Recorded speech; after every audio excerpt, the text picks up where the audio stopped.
Cerita diawali dengan memperlihatkan dua preman yang mampir di sebuah warung saat hujan deras, di mana seorang pelayan baru yang merupakan bocil yatim piatu bernama Nandu diperlakukan kurang pantas. Tanpa sadar, Nandu yang sedang mengantar segelas teh untuk bos mereka yang menunggu di mobil merespon sikap tadi dengan mengambil sepucuk pistol dari balik bajunya dan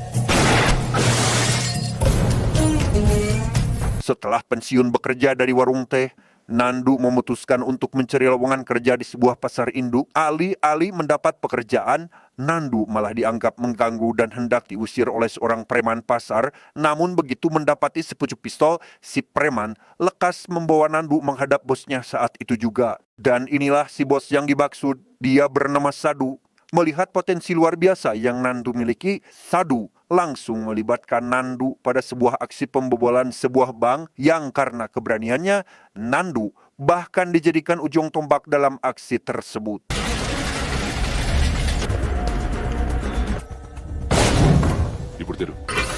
Selain Nandu, rupanya Sadu juga telah merekrut bocil lain bernama Mali. Memang perannya tidak sepenting Nandu, namun berkat kedua bocil ini, Sadu berhasil mengkondo semua uangnya, meski pada akhirnya Sadu diseret ke kantor polisi setelah dikhianati oleh supirnya sendiri. ఎవడో కష్టపడి సంపాదించినట్టున్నాడు చెమట వాసన వస్తుంది. Dan beginilah kondisi Sadu setelah mendapatkan kerasnya penyiksaan. Paham akan apa yang sedang bosnya inginkan, Nandu langsung mengkosletkan listrik penjara dengan sebuah peniti saja, sehingga కోతులు ఎక్కడ ఉన్నారా? Sandu dan Mali berhasil diselamatkan Nandu, dan terlepas dari usia yang tergolong masih di bawah umur, Nandu adalah sosok pembunuh berdarah dingin yang brutal dan tanpa ampun. Namun di sisi lain, dia juga memiliki kepedulian yang sangat tinggi terhadap siapa saja yang menurutnya layak untuk dilindungi.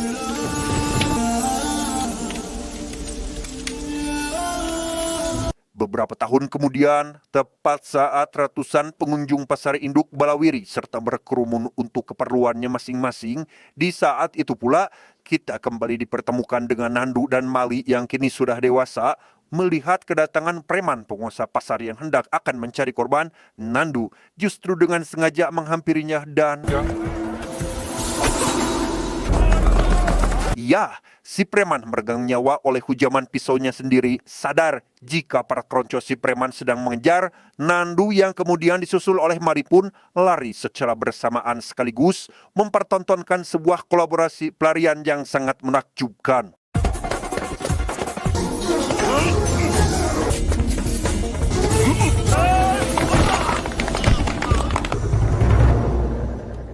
Singkat cerita, malam pun tiba. Berlokasi di depan podium sebuah acara politik, kita diperkenalkan pada sang calon ketua menteri bernama Siva dan koleganya bernama Bazi. Mereka sedang menyusun strategi menjelang pemilu yang tinggal 10 hari lagi, yakni dengan membuat skenario bertahan hidup dari sebuah percobaan pembunuhan. Memang sangat beresiko, tapi Siva yakin jika strategi ini akan menarik banyak simpati dari warga dengan satu syarat, sang eksekutor harus benar-benar seorang pembunuh bayaran profesional. నన్ను చంపాలి. ఎప్పటి నుంచో తెప్పించక్కర్లేదు సార్, ఇక్కడే ఉన్నాడు. Dalam hal ini, Nandu adalah orang yang direkomendasikan untuk menjadi eksekutornya karena hanya dia satu-satunya pembunuh bayaran paling worth it untuk pekerjaan tersebut. Dan akhirnya, mereka pun sepakat meskipun Nandu mematok upah sebanyak 1,5 krore tanpa negosiasi dan harus dibayar tunai pada pukul 9 malam ini juga. డబ్బులు 1000 రూపాయల డినామినేషన్లో బండలు కట్టండి. Sesuai permintaan Nandu yang tak ingin bertemu langsung dengan kliennya, transaksi pun dilakukan diam-diam pada sebuah gerbong kereta. Bahkan, kurirnya sendiri tidak sadar jika Nandu telah mengambil uangnya tersebut. Bag బాగా చిరిగిపోయింది సార్. నువ్వేం టెన్షన్ పడకు నాన్న. 8 hari kemudian, tepat pada malam menjelang acara pemilu yang akan digelar esok lusa, Nandu sudah menentukan titik yang akan dijadikan spot penembakan. Sementara untuk Mali, ia mengakomodir sarana pelarian dengan menyewa kendaraan travel dari orang tak dikenal. Saat waktu pemilu tiba, acara berjalan normal, ribuan simpatisan nampak sudah memadati setiap jengkal lapangan. Selesai melewati proses arak-arakan, Sipa pun digiring oleh para pengawal menuju podium untuk menyampaikan pidato politiknya. Namun tatkala pidato berlangsung dan Nandu baru saja mengambil ancang-ancang untuk menjalankan tugasnya, tiba-tiba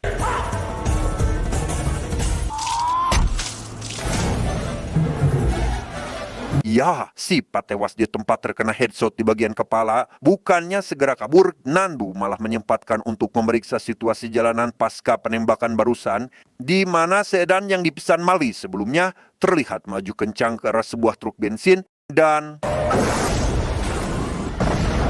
di sisi lain, regu kepolisian bersenjata lengkap dikerahkan untuk mengepung area gedung. Bahkan komandannya sendiri sudah berada di atap dan berhasil menemukan Nandu, lalu memberinya dua pilihan antara menyerahkan diri atau tewas karena terjatuh dari ketinggian tanpa sadar. Nandu sudah merencanakan sesuatu yang sangat di luar dugaan.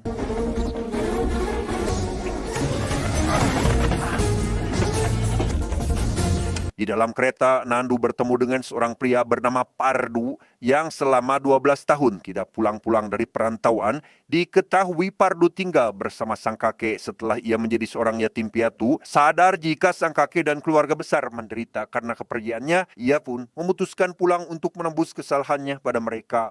Intinya Pardu adalah orang baik, ramah, jujur, serta mau mengakui kesalahan yang atas sifatnya tersebut. Nandu pun bersikap baik pula terhadapnya dan tak canggung untuk menawarkan minum kopi saat kereta sedang transit tanpa ia ketahui. Rupanya kepolisian masih belum berhenti mengejar Nandu dan hendak akan menembaknya, tetapi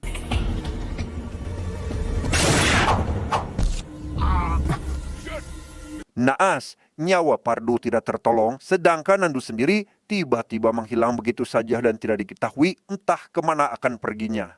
హంతకుడు తప్పించుకున్నాడు down the lane అన్ని stations alert చేయండి. Beralih ke tempat lain, lebih tepatnya sebuah rumah kediaman kakek Pardu bersama segenap keluarga besar, di mana ternyata Nandu memilih untuk mendatangi keluarga ini untuk menyampaikan kejadian di stasiun tadi. Namun apa mau dikata, mereka justru menganggap dirinya adalah Pardu, tak terkecuali si kakek yang nampak terharu karena sudah sangat merindukan kepulangan cucunya tersebut. Suatu hari, dua teman kecil Pardu datang menemui Nandu. Mereka adalah Giri dan Rama. Seperti anggota keluarga yang lain, kedua pemuda ini pun memperlakukan Nandu sebagaimana yang sering dilakukan kepada Pardu saat masa-masa kecil mereka dahulu. Meski tidak banyak bicara, diam-diam Nandu memperhatikan setiap ucapan yang keluar dari mulut Giri dan Ramana. Bukan apa-apa, Nandu hanya ingin menyesuaikan diri dengan kepribadian Pardu yang mereka kenal. Dengan cara itu, Nandu pun mencari tahu tentang kisah sahabat Pardu yang meninggal saat diajak bermain petak umpat, sehingga Nandu menemui keluarga si sahabat dan menghadiahkan sejumlah uang atas nama Pardu. డబ్బులా ఎంత? ఇది సరిపోదా? Keesokan harinya, tepat saat si kakek sedang istirahat di atas kursi, tiba-tiba dua bocil iseng mengambil senapan yang terpajang di dinding dan sempat memasukkan kaleci ke dalam melarasnya. Beruntung, Nandu segera datang meraih si kakek yang nyaris pingsan karena ulah berbahaya bocil-bocil tersebut. అది మీ నాన్నది. Selesai dari ketegangan barusan, si kakek kembali dikejutkan dengan berita terkait seorang tuan tanah bernama Pala yang begitu dihampiri, dia terbukti sedang memasang pagar pembatas di atas lahan pertanian si kakek, kemudian akan diklaim menjadi miliknya. నా ఇళ్ళని నీచుడితో మనకేంటని వదిలేసి అనుకోండి బోల్డ్ అంత time save. Si kakek yang sama sekali tidak dianggap lantas pergi untuk melaporkan masalah ini pada kepolisian, padahal si Pala sendiri mengaku telah menyuap mereka tadi malam tanpa sadar. Orang yang berdiri di hadapan dia sekarang adalah seorang asasin profesional yang belum ada tandingannya sehingga ya, sebuah ancaman telak berhasil memaksa Pala untuk menyerahkan sertifikat tanah yang akan dirampasnya ini. Namun sayang, Pala masih belum juga mengetahui siapa sebenarnya Nandu, yang akhirnya ia memerintahkan anak buahnya untuk menyerang Nandu, dan hal itu sama saja dengan mengorbankan diri mereka sendiri.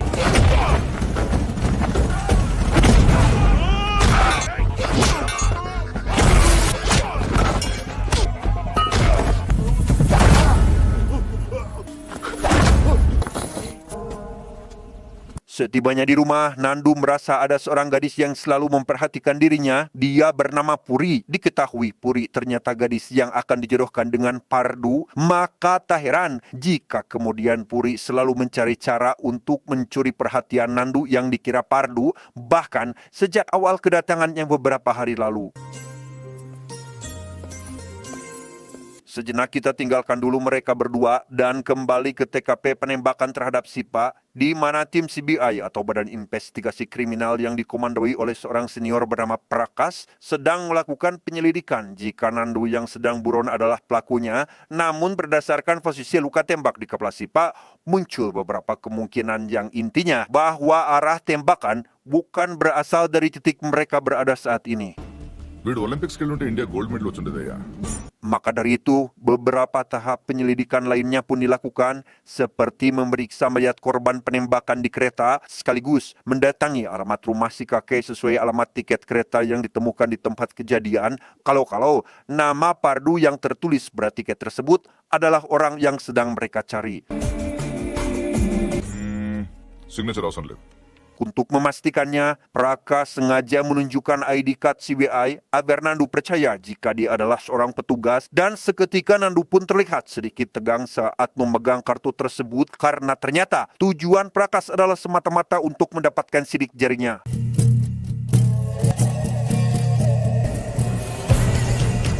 Dengan raut wajah optimis, Prakas mencecar Nandu dengan pertanyaan seputar momen kebersamaannya dengan si korban saat di kereta. Namun dengan cerdas, Nandu menyatakan siap membantu Prakas dalam mengungkap pelaku lewat telepon, sehingga Prakas pun mau tidak mau harus menyerahkan ID card-nya tersebut. సి Sementara itu, pasca dipermalukan oleh Nandu saat pemagaran lahan kemarin, Pala mengumpulkan anak buahnya sambil abok di pinggir sawah, di mana ia sebenarnya telah dibuat terpukau dengan gaya berkelahi yang diperlihatkan Nandu kala itu. Tapi di sisi lain, saudara Pala yang bernama Joni merasa tersisihkan. Kemudian, sekonyong-konyong menawarkan diri untuk mengalahkan Nandu, bahkan siap menghabisi nyawanya sekaligus. ఎరమ చెరువు దగ్గర 4 సుమోలు ఉంటాయి. అన్ని వాళ్ళు ఎందుకురా? Berlokasi di sebuah lapangan desa saat ratusan warga sedang menggelar festival tahunan, geng Joni langsung menghadang Nandu yang juga ikut hadir di sana bersama Puri dan 2 sahabatnya. Takut disebut bencong karena yang akan mereka lawan hanyalah 1 orang saja, maka penyerangan pun terpaksa dilakukan satu demi satu.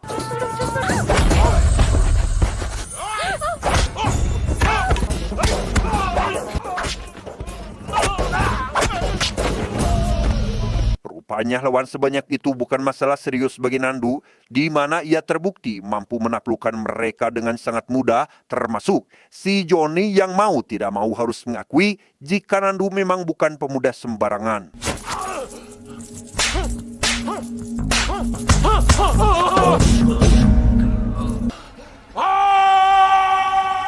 Saat malam tiba, si kakek yang mendapat laporan dari Puri sempat memarahi Nandu, tentu saja karena beliau khawatir terjadi apa-apa dengan cucunya ini. Begitu pula dengan sang nenek yang saking sayangnya hingga menyuapi Nandu makan. Momen itu sontak membuat Nandu terharu. Ia teringat akan kasih sayang dari mendiang ibunya yang sudah puluhan tahun tidak didapatkannya lagi.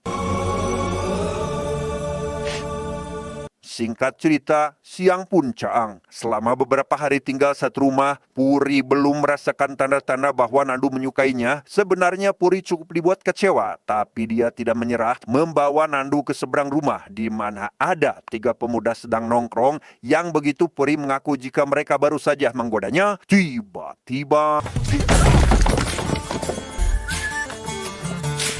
Meski demikian, Nandu masih saja cuek, dingin, dan tanpa memperlihatkan apa yang Puri harapkan. Karena sudah putus asa, Puri berterus terang bahwa dia bukan sosok ideal dan terlalu banyak kekurangan untuk menjadi calon pasangan Nandu. Mendengar perkataan Puri tersebut, Nandu pun akhirnya jujur bahwa sejatinya ia menyukai Puri dengan cara dia sendiri. Kembali ke Prakas, setelah gagal mendapatkan sidik jari Nandu, ia mengulas lagi peristiwa penembakan Sipa dengan mengamati waktu kejadian secara rinci hingga ditemukanlah peristiwa lain di dekat TKP, yakni insiden tabrakan antara mobil sedan dengan truk bensin. Dan yang menarik di sini adalah ternyata kedua kendaraan tersebut sedang disewa oleh orang yang sama, yaitu Mali, yang dikabarkan tewas dalam insiden ini. Petrol tanker park చేసిన వాడు కారు అద్దెకి తీసుకు Akhirnya, Prakas meminta bantuan dari seorang napi yang ditahan karena sebuah kasus kriminal yang hampir serupa. Dia tak lain adalah Sadu, yang mana setelah diperlihatkan foto Mali, Sadu langsung teringat Nandu, dan sebagai mantan bos mereka, Sadu yakin jika Nandulah yang telah melakukan aksi penembakan tersebut. Berhubung pekerjaan ini hanya mampu dilakukan oleh seorang profesional yang bayarannya bisa mencapai angka 1 crore lebih, maka Prakas pun termotivasi untuk menyelidiki pemilik akun rekening gendut dalam kurung waktu 15 hari sebelum peristiwa penembakan si Paf. Di tempat lain, Nandu tengah bersama si kakek dan para anggota keluarga laki-laki lainnya. Diketahui si kakek sedang akan menjual sebidang lahan sawah untuk membiayai acara pernikahan salah satu cucunya yang akan digelar sebentar lagi. Sementara yang lain setuju menjualnya dengan harga murah karena waktu sudah mepet, Nandu justru mengisyaratkan sebuah penolakan sehingga si calon pembeli yang melihatnya pun sangat ketakutan dan memilih untuk membatalkan transaksinya saat itu juga. నన్ను వదిలేయండి సార్ వస్తానండి Saat si kakek sedang dalam kebingungan itulah, Nandu menghampirinya dan memberikan cek senilai 10 lak atau sejumlah uang yang beliau butuhkan. Hal ini sontak membuat si kakek terdiam, seolah tak percaya jika Nandu memiliki uang sebanyak itu. Tanpa menunggu lama, si kakek pergi ke salah satu bank lokal bukan untuk ngamprah, apalagi ngantri BLT. Beliau hendak akan mencairkan cek pemberian cucunya tersebut tanpa ia ketahui. Petugas bank utama yang akan menyairkan uangnya adalah orang yang sedang dimintai keterangan oleh Prakas sekarang. Alhasil, Prakas pun mendatangi kepala bank lokal untuk memeriksa berkas pencairannya. Sejenak Prakas nampak sedikit puyeng karena pemilik rekening yang ia cari adalah Pardu alias cucu si kakek tersebut. Beruntung, Prakas mendapati sebuah pamflet pencarian orang hilang di mana identitasnya sama persis dengan milik nama Pardu yang dimaksud. Singkat cerita, pesta pernikahannya pun hampir selesai digelar. Prakas yang mendapat nomor telepon rumah si kakek dari pamflet tadi lantas menghubunginya sebagai upaya konfirmasi dan kecurigaannya pun benar-benar terbukti karena Nandu tak sengaja merespon Prakas saat memanggil namanya. Yes! Come on, come on, come on, come on! Alangkah terkejutnya si kakek saat melihat kedatangan Prakas yang langsung menyebar anak buahnya. Apalagi begitu mendengar jika pemuda yang dikira Pardu cucunya ternyata seorang pembunuh bayaran profesional yang sedang jadi buronan polisi. Come on, let's go. Di balik berbagai tanggapan negatif tentang Nandu yang bermunculan di tengah keluarga, Ramana membela Nandu dan sangat menghargai semua kebaikannya, termasuk pengorbanan dia untuk acara pernikahan ini. Intinya Ramana ingin agar mereka jangan sekonyong-konyong lupa akan Purwadaksi, meskipun kini Nandu sudah tidak bersama mereka lagi.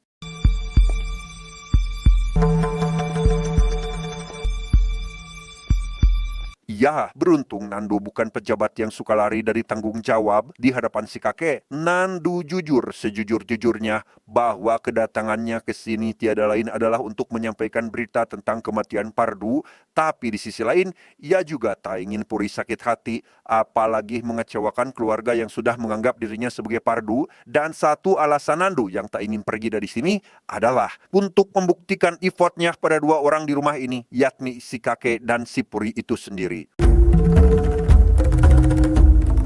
Dengan fakta bahwa Pardu sudah tiada dan kini hanya ada Nandu yang seolah datang sebagai penggantinya, terlepas dari label penjahat yang dituduhkan polisi terhadap Nandu, si kakek yakin jika dia adalah seorang pemuda jujur dan bertanggung jawab, sampai-sampai beliau menyerahkan senapan milik mendiang ayah Pardu untuk membantu Nandu melawan kejahatan sekaligus membuktikan jika dirinya tidak bersalah.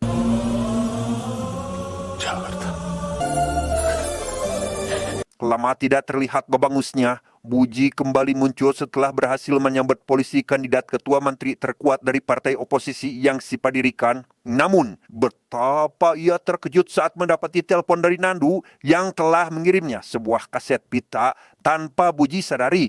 Rupanya Nandu telah merekam percakapan mereka saat merencanakan penembakan si Pak yang jika Buji tidak jujur terkait pelaku yang sebenarnya, Nandu mengancam akan mengirim kaset rekaman asli tersebut kepada pihak CDI. చేసిన తర్వాత నాకు ఇంకో ఫోన్ వచ్చింది. Ternyata Buji diam-diam membayar orang lain untuk membunuh Sipa. Dia tak lain adalah Mali alias sahabat Nandu sendiri. Dengan fakta bahwa Buji adalah otak di balik semua ini, ia pun memohon-mohon agar Nandu merahasiakan kejahatannya, tetapi దీని original cassette నాకు రెడ్డి నేను అబద్ధం చెప్పాను మాట్లాడింది రికార్డ్ చేయలేదు. dan ya, rupanya kaset pita itu hanya bagian dari siasat Nandu untuk mendesak kejujuran Buji, karena pada kenyataannya Nandu justru sedang merekam percakapan yang sekarang tengah berlangsung. Sesaat setelah epilepsi Buji kumat karena panik, kita diperlihatkan pada momen saat Mali menjalankan aksinya. Dan jika ternyata dia masih hidup, Nandu pun tidak akan segan-segan untuk menghabisinya. Namun di tengah pencarian itu, keberadaan Nandu malah ditemukan oleh si Prakas CS, di mana si ajudan langsung menembaknya dan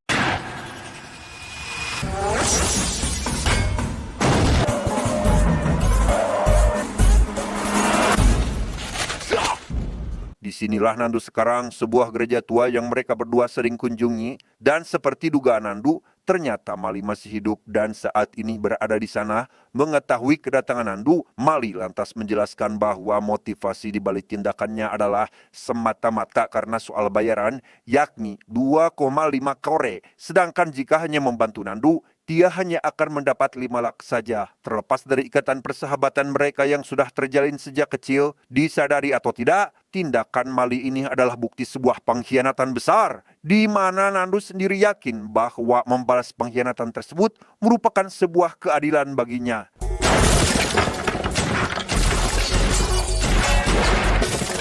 Di atas kertas, keahlian Mali dalam segala hal jauh di bawah Nandu, sehingga wajar jika Nandu bisa membuat dia menyerah dengan mudah. Namun saat detik-detik Nandu akan menghabisinya, tiba-tiba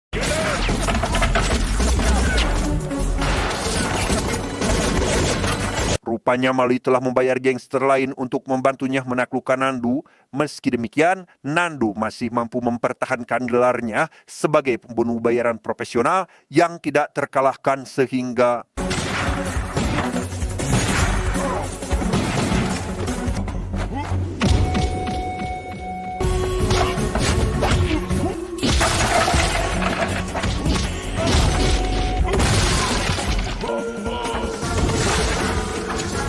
pada titik ini, Mali merasa berada di atas angin. Bagaimana tidak, dia berhasil merebut senapan Nandu, sedangkan Nandu sendiri hanya memegang pistol yang sudah kehabisan peluru. Tanpa ia ketahui, kelereng si bocil yang masih terjebak di larasnya membuat senapan itu tidak beroperasi dengan baik dan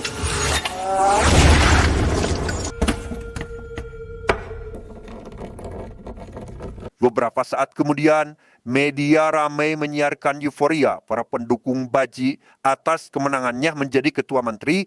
Tapi di sisi lain, Pratap alias putra sematawayang dari mendiang Siva menuntut agar skandal kasus di balik tewasnya sang ayah bisa segera terungkap.